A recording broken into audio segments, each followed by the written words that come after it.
భగవద్గీత మన పవిత్రమైన గ్రంథం. దాని గురించి విన్నాం. నిజానికి దానివల్ల చాలా జ్ఞానాన్ని పొందవచ్చు అని వింటున్నాం ఈ జనరేషన్‌లో. చిద్గురు గీత అనేది కొత్తగా వినిపిస్తోంది. దాని గురించి చెప్పండి. ఓకే. భగవద్గీత, చిద్గురు చిద్గురు గీత. గీత. ఇది ఒక 11 ఇయర్స్ బ్యాక్. మనం ఉద్దేశ్యం ఏంటంటే పిల్లలకి ఒక పరిపక్వమైనటువంటి ఒక విద్యను అందించాలి. వాళ్ళ మానసిక ఉత్తేజాన్ని పెంచాలి. దానికోసం మనం ఏదైనా ఒక ప్రయత్నం చేయాలి. దీనికి కారణం ఏంటి అంటే అప్పుడే ఒక న్యూస్ వినడం జరిగింది. మీరు కూడా వినుంటారు. 10వ తరగతి తప్పామని చెప్పేసి ఒక మాస్ సూసైడ్స్ చేసుకున్నారు తెలంగాణలో. వరుసగా అవును. మానసిక ఇబ్బందులు, ఒత్తిడితో. అది బాగా కలిచివేసి ఏదోటి మనం చేయాలి. ఒక సొసైటీలో మనం ఉన్నాం. నేను ఒక యోగా ట్రైనర్ అన్నప్పుడు యోగా క్లాసులు కండక్ట్ చేస్తూ, ఆ మెడిటేషన్ క్లాసులు కండక్ట్ చేస్తూ ఉన్న సమయంలో ఇది జరిగింది. మనం ఇంకా యోగా క్లాసులు కాదు, మనం ఏదో చేయాలి సమాజానికి అనే ఉద్దేశంతో పిల్లల కోసం ఈ భగవద్గీతని తేలికగా వాళ్ళకు అందించాలి అనే ఉద్దేశంతో ఆలోచిస్తూ మరి ఒక సంస్థ, ఒక వ్యవస్థని మనం స్టార్ట్ చేయాలన్నప్పుడు ఒక పేరు కావాలి. సో ఆలోచిస్తున్నప్పుడు మనకి చిత్ అనే పదం ఒకటి ఉంది. చిత్ అనే పదం లలితా సహస్రనామాల్లో కూడా చిత్ శక్తి అని అమ్మని కొలుస్తారు, అమ్మవారిని కొలుస్తారు. చిత్ అంటే అర్థం ఏంటంటే చైతన్యం అని. ఒక ఒక ఆధ్యాత్మిక స్థాయిలో చైతన్యం అని, లౌకిక స్థాయిలో చైతన్యం కాదు. ఆధ్యాత్మిక స్థాయిలో ఉండేటటువంటి చైతన్యాన్ని చిత్ అనే శబ్దం సూచిస్తుంది.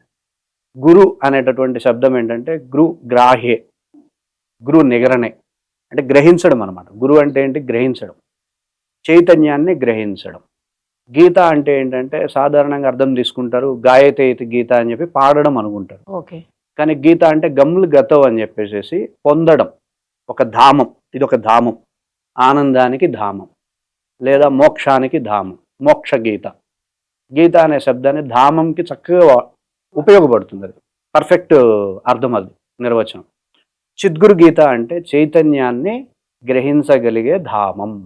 ఇప్పుడు మీరు ఇందాక అన్నారు 10th క్లాస్ పిల్లలు ఎక్కువ మంది ఒత్తిడితోటి సూసైడ్ చేసుకోవడము, చనిపోవడం అనేది చాలా బాధాకరం. దాంతో పుట్టిన ఆలోచన. అవునండి. ఈ చిద్గురు గీత వల్ల జ్ఞానం పొందిన వాళ్ళు 10th ఫెయిల్ అయిన అబ్బాయి ఎట్లా ఆలోచిస్తారు?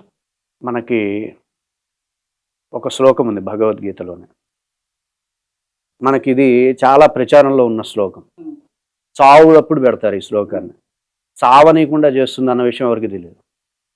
జాతస్య హి ధ్రువో మృత్యు ధ్రువం జన్మ మృతస్య చ తస్మాత్ అపరిహార్యే అర్థే నత్వం శోచితుం అర్హసి.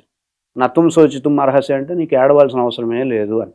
దేనికి ఏడవలసిన అవసరం లేదు అంటే జాతస్య హి ధ్రువో మృత్యు.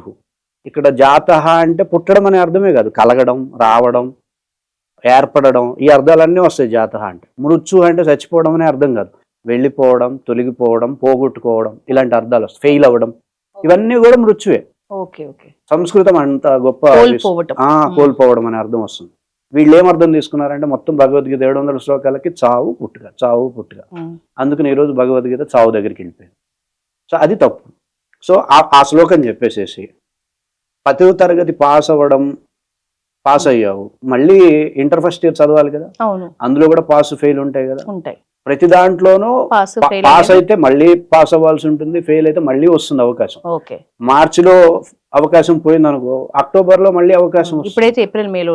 ఏప్రిల్ మేలోనే మళ్ళీ అవకాశం వస్తుంది. నువ్వు నిరూపించుకోవడానికి ఆగమా పైన నిత్య వస్తూనే ఉంటాయి అవి. ఇది అపరిహార్య అర్థం. దీన్ని నువ్వు మార్చలేవు. ఈరోజు పోయిందని ఆడవుకు, రేపు మళ్ళీ వస్తుంది అవకాశం. నిరూపించుకో సత్తా ఉంటే.